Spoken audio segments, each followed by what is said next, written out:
പ്രിയപ്പെട്ട സുഹൃത്തുക്കളെ, നമ്മുടെ എല്ലാവരുടെയും മനസ്സിനെ വല്ലാതെ മഥിച്ച വയനാട് ദുരന്തം ഉണ്ടായിട്ട് ഇന്ന് 5 ദിവസങ്ങളാവുകയാണ്. ഇതിനുള്ളിൽ ഏതാണ്ട് 220-ലധികം പേരുടെ മൃതദേഹങ്ങളാണ് കണ്ടുപിടിച്ചിട്ടുള്ളത്. എത്ര മൃതദേഹങ്ങൾ ഇനി കണ്ടുപിടിക്കാൻ പറ്റും എന്ന് നമുക്ക് ഇപ്പോഴും ഒരു ഊഹവുമില്ല. ഏതാണ്ട് വയനാട് ജില്ലയിലെ 2 പഞ്ചായത്തുകളിൽ നിന്നാണ് ഇത്രയും വലിയൊരു മഹാദുരന്തം ഉണ്ടായിട്ടുള്ളത്. സ്വാഭാവികമായ ദുരന്തമുണ്ടായ സാഹചര്യത്തിൽ അവരെ പുനരധിവസിപ്പിക്കുന്നതുമായി ബന്ധപ്പെട്ടുകൊണ്ട് മുഖ്യമന്ത്രി ഒരു ദുരിതാശ്വാസ നിധിയുടെ പ്രഖ്യാപനവുമായി ബന്ധപ്പെട്ട് വന്നിട്ടുണ്ട്. ആ ദുരിതാശ്വാസ നിധിയുമായി ബന്ധപ്പെട്ടിട്ടുള്ള ചർച്ചകൾ ഇപ്പോൾ നടന്നുകൊണ്ടിരിക്കുകയാണ്. അതിന് അനുകൂലമായി എതിരായും ഒക്കെ ചർച്ചകൾ നടക്കുന്നുണ്ട്. എതിരായിട്ട് ചർച്ച ചെയ്യുന്നവരെയൊക്കെ അറസ്റ്റ് ചെയ്യുകയും ജയിലാക്കുകയൊക്കെ ചെയ്യുന്നുണ്ട്. അവർക്കെതിരെ FIR ഇടുന്നുണ്ട്. അതൊക്കെ നടന്നുകൊണ്ടിരിക്കുകയാണ്. ഞാൻ അതിനകത്തേക്കല്ല പോകുന്നത്.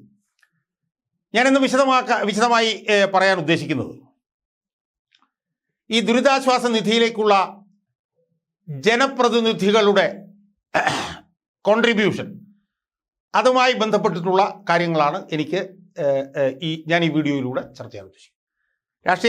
രാഷ്ട്രീയക്കാരെന്നുള്ള നിലയിലല്ല, അത് ഞാൻ വേറെ തന്നെ എടുക്കുന്നുണ്ട്. ഈ ദുരിതാശ്വാസ നിധിയിലേക്ക് ജനപ്രതിനിധികൾ നടത്തിയിട്ടുള്ള കോൺട്രിബ്യൂഷൻ അത് എത്രത്തോളമുണ്ട്, അത് വേണ്ട രീതിയിലുള്ളതാണോ എന്നൊക്കെയുള്ള കാര്യങ്ങളാണ് ഞാനൊന്ന് ചർച്ച ചെയ്യാൻ ഉദ്ദേശിക്കുന്നത്.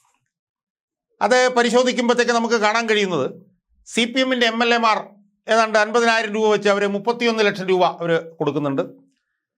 CPMൻ്റെ രാജ്യസഭാ MP മാർ 1 ലക്ഷം രൂപ വെച്ച് കൊടുക്കുന്നുണ്ട്. അതെല്ലാം കൂടെ ഏതാണ്ട് ഒരു 34 ലക്ഷം രൂപ വരും. MM ഹസൻ എന്ന് പറയുന്ന UDFൻ്റെ കൺവീനർ തൻ്റെ പെൻഷൻ്റെ ഒരു മാസത്തെ കൊടുത്തിട്ടുണ്ട്, ദുരിതാശ്വാസ നിധിയിലേക്ക് കൊടുത്തിട്ടുണ്ട്. രമേശ് ചെന്നിത്തല ഇപ്പോൾ 50,000 രൂപ വെച്ച് അവർ കൊടുത്തിട്ടുണ്ട്. ഇപ്പോൾ UDFൻ്റെ MLA മാരും 40ഓളം പേര് അവരുടെ ഒരു മാസത്തെ ശമ്പളം കൊടുക്കാൻ തീരുമാനിച്ചിട്ടുള്ളതായിട്ടാണ് നമുക്ക് മനസ്സിലാക്കാൻ കഴിയുന്നത്.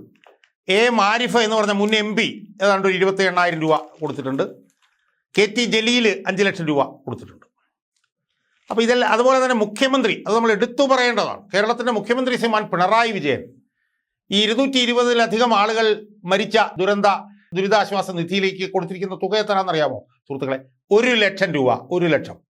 അദ്ദേഹം 1 ലക്ഷം, അദ്ദേഹത്തിൻ്റെ ഭാര്യ T കമല 33,000, കൊച്ചുമകൻ ഇഷാൻ 12,530.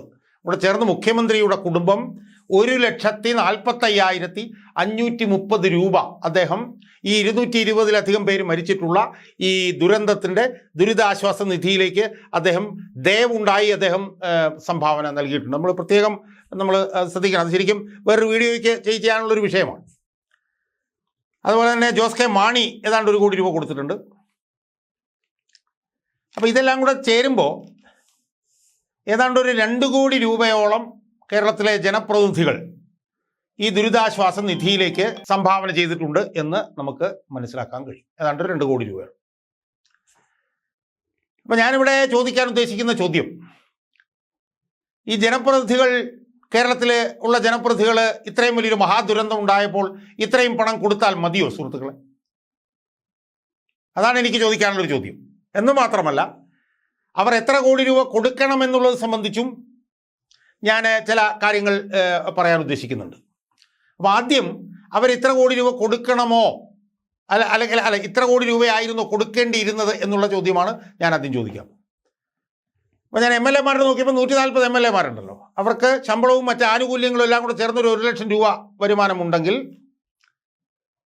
ആ 1 ലക്ഷം രൂപ വരുമാനം ഉള്ള 140 പേരുടെ 12 മാസത്തെ ഒരു വർഷത്തെ അവരുടെ വരുമാനം എന്ന് പറയുന്ന അവരിൽ നിന്നുള്ള വരുമാനം എന്ന് പറഞ്ഞാൽ 16,80,00,000 രൂപയാണ്. അവരുടെ ശമ്പളവും വരുമാനവും കൂടെ ആനുകൂല്യം കൂടെ ചേർത്ത് 1 കോടി രൂപ ആണെങ്കിൽ അത് 16,80,00,000 രൂപ. കേരളത്തിൽ രാജ്യസഭയിലും ലോക്സഭയിലും കൂടെ 29 MP-മാരുണ്ട്.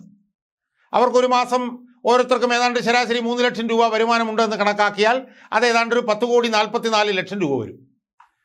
അപ്പോൾ കേരളത്തിലെ MLA-മാർക്കും MP-മാർക്കും കൂടെ ചേർന്ന് ഒരു വർഷം ലഭിക്കുന്ന വരുമാനം എന്ന് പറഞ്ഞാൽ 28,24,24,00,000 രൂപയാണ് ഇവരുടെ രണ്ടുപേരുടെയും കൂടെ വരുമാനം എടുക്കുമ്പോഴത്തേക്കും വരുന്നത്. ആ 28 കോടി രൂപയുടെ വരുമാനം ഇവർക്ക് കിട്ടുമ്പോൾ അവർ ഇന്നത്തെ നിലയ്ക്ക് ഈ 220 പേര് മരിച്ച ഈ മഹാദുരന്തത്തിലേക്ക് കൊടുക്കുന്ന തുക എത്രയാണെന്നറിയാമോ സുഹൃത്തുക്കളെ? വെറും 2 കോടി രൂപയിൽ കൂടെ. എന്തൊരു നാണം കെട്ട അവസ്ഥ ഇതെന്ന് ആലോചിച്ച് നോക്കുക. ജനപ്രതിനിധികളാണവർ, ജനങ്ങളാണ് അവരെ ജയിപ്പിച്ചേറ്റ് MP-മാരും MLA-മാരും ഒക്കെ ആയിരിക്കും. ആ ജനങ്ങൾ ഒരു 100 പേരിൽ 200-ലധികം പേര് മരിച്ചിട്ടുള്ള ഒരു മഹാദുരന്തത്തിൽ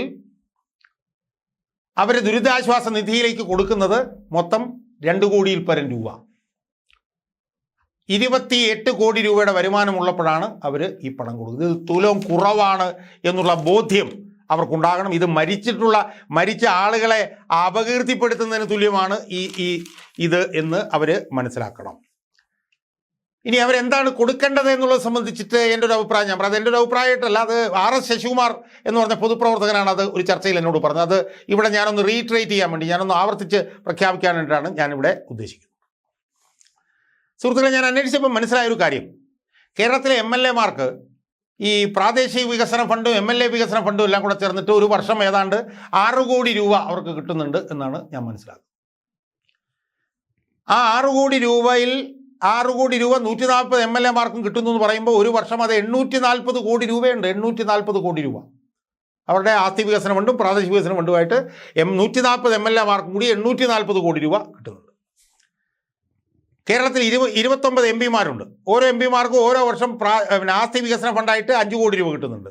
അത് ഒരു വർഷം എടുത്താൽ 290 കോടി രൂപ വരും. അപ്പോൾ ഈ MLA-മാർക്ക് കിട്ടുന്ന 840 കോടി രൂപയും MP-മാർക്ക് കിട്ടുന്ന 290 കോടി രൂപ ചേർത്താൽ 1130 കോടി രൂപ വരും ഒരു വർഷം. എൻ്റെ അഭിപ്രായത്തിൽ ഈ ഒരു വർഷത്തെ കേരളത്തിലെ MP-മാരുടെയും MLA-മാരുടെയും ഈ ആസ്തി വികസന ഫണ്ടും പ്രാദേശിക വികസന ഫണ്ടും സസ്പെൻഡ് ചെയ്തതിന് ശേഷം ഈ 1130 കോടി രൂപയും ഈ വയനാട്ടിലെ ദുരന്തത്തിൽ മരിച്ച ജനങ്ങളെ പുനരധിവസിപ്പിക്കാൻ ഉപയോഗിക്കണം എന്നുള്ളതാണ് എൻ്റെ അതുമായി ബന്ധപ്പെട്ടിട്ടുള്ള നിർദ്ദേശം. ഇതിനു മുമ്പ് കേന്ദ്രത്തിൽ നടന്നിട്ടുള്ളതാണ്. ഇത് കോവിഡ് വന്ന കാലഘട്ടത്തിൽ 2 വർഷമാണെന്ന് തോന്നുന്നു കേന്ദ്ര ഗവൺമെൻറ് ഈ MP-മാരുടെ എല്ലാ ആസ്തി വികസന ഫണ്ട് കട്ട് ചെയ്തിട്ട് അത് കോവിഡുമായി ബന്ധപ്പെട്ട പ്രവർത്തനങ്ങൾക്ക് വേണ്ടിയിട്ട് ഉപയോഗിച്ചിട്ടുള്ളതാണ്. ഞാൻ പറഞ്ഞത് ഇവിടെ 2 വർഷം കട്ട് ചെയ്യണ്ട, ഇവിടെ 1 വർഷം കട്ട് ചെയ്ത് വെച്ചാൽ മതി. ഇത് കേരളത്തിൻ്റെ ചരിത്രത്തിലുണ്ടായിട്ടില്ലാത്ത ഏറ്റവും വലിയൊരു ദുരന്തമായതുകൊണ്ട് 1 വർഷത്തേക്കുള്ള MP-മാരുടെയും MLA-മാരുടെയും പ്രാദേശിക വികസന ഫണ്ടും ആസ്തി വികസന ഫണ്ടും കട്ട് ചെയ്തിട്ട് വയനാട്ടിലെ ദുരന്തത്തിൽപ്പെട്ട ജനങ്ങളെ പുനരധിവസിപ്പിക്കാൻ ഉപയോഗിക്കാനാണെങ്കിൽ 1130 കോടി രൂപ നമ്മൾക്ക് കണ്ടുപിടിക്കാൻ കഴിയും എന്നാണ് എനിക്ക് പറയാനുള്ളത്. അത് ചെയ്യാൻ ബന്ധപ്പെട്ട ഭരണാധികാരികൾ തയ്യാറാവണം എന്നാണ് എനിക്ക് സൂചിപ്പിക്കാനുള്ളത്. അതുപോലെ തന്നെ ജനപ്രതിനിധികൾ അവരുടെ വരുമാനത്തിൽ നിന്ന് തുലവും കുറഞ്ഞ തുകയാണ് ഈ ദുരന്തവുമായി ബന്ധപ്പെട്ടുകൊണ്ട് ചെലവഴിക്കുന്നത്. അതിൻ്റെ ഒരു 10 ഇരട്ടിയെങ്കിലും ആക്കി വർദ്ധിപ്പിക്കാൻ അവർക്ക് കഴിയണം എന്നാണ് എനിക്ക് അവരോടും ഒരു പൊതുപ്രവർത്തകൻ എന്നുള്ള നിലയിൽ പറയാനുള്ളത്.